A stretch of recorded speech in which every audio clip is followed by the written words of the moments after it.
team talking sports. What is going on, football fans? Back at it with another New York Giants video as the New York Giants are fresh off their 6th straight loss as they head into the bye at 2-8, and they find themselves right now, if the season ended today, with the 3rd overall selection, which I guess you could say is the only silver lining out of the way that the New York Giants have played this year. There's a supreme pass rusher sitting at the top of the draft, and I'll make a video on that later, probably today, in a Chase Young, a guy that maybe could turn this defense around. That's the only silver lining. But this team has looked horrible, and the head coach has a lot to do with it, with his in-game decision-making. Now, the talent on the field is not a team that should win you more than 6 or 7 games this year. It's just not. The defense has 5 or 6 rookies. They have a rookie quarterback. They have a really bad offensive line, especially yesterday with all the injuries. Nate Solder went down. They had injuries there to the center position. So they're on their second stringers on the offensive line. They couldn't develop a ground game, even though I think Saquon Barkley is certainly not playing at 100%. His blocking was really bad. Barkley, they got to be careful there with Barkley. But, that's another thing about Shurmur's coaching I didn't mention. Why are you not using the backup running backs? Gallman had 1 carry. The running backs have had 1 carry outside of Saquon Barkley over the last 2 weeks. It's inexcusable. And then Shurmur's decision to waste all 3 timeouts before the 4-minute mark. We go on for that for days. But one other thing I wanted to mention that I think one Giant Rebuttal pointed out to me yesterday.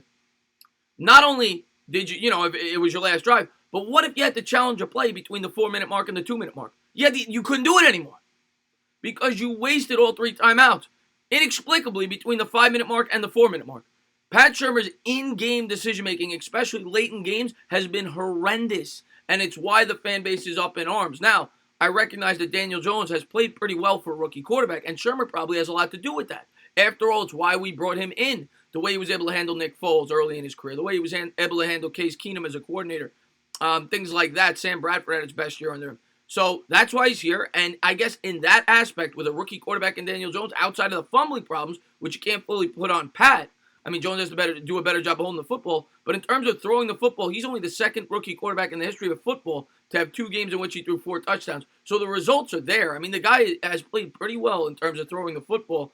The fumbling problems are there. And I had a guy in my comments yesterday tell me that I'm a moron because I said that Jones had a good game. I didn't even say he had a great game.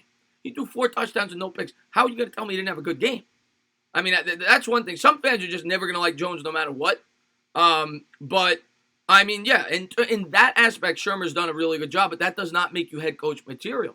That might make you offensive coordinator material, and I think he's a great offensive coordinator. He's shown it throughout his whole career, but there's been plenty of great coordinators who have not been good head coaches. And I'm at the point where Pat Shurmur's not a good head coach, at least not right now. Maybe he could learn over the course of his career. Maybe you can make that argument.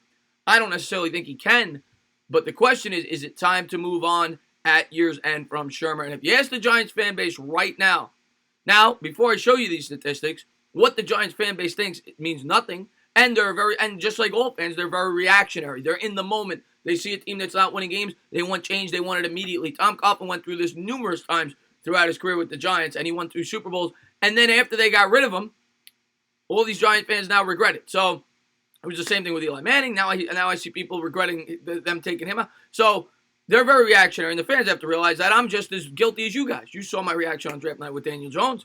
And, yeah, we're reactionary people because we're fanatics. But I certainly get why fans feel the way they do, and they may very well be right, and I think heads will roll. Will it cost Shurmur's job? We're going to have to wait and see. But when you take a look at these statistics, it is startling what the fan base thinks about Pat Shurmur right now. Here is the first quote about the owner, Mara, after yesterday's disappointing loss to the New York Jets.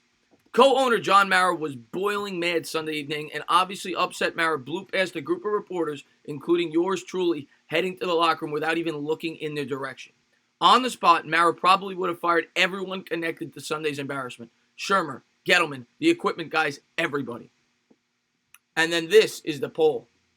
Almost 2,000 Giants fans, when they posted this poll on the website, had been asked whether or not they would whether or not they should replace Pat Shurmur as the head coach. 87% said yes. So, if that doesn't tell you the pulse of the fans, I don't know what does. Now, like I said, the pulse of the fan doesn't mean much because This is a team and this is an organization that does what they think is right. They're not going to let the fans influence their decision making. They've displayed that throughout the entirety of of the organization's existence. Dave Gettleman does the opposite a lot of times what the fans want. If you would have conducted all the fans about Odell Beckham, I bet you at least 87% would have said don't trade him.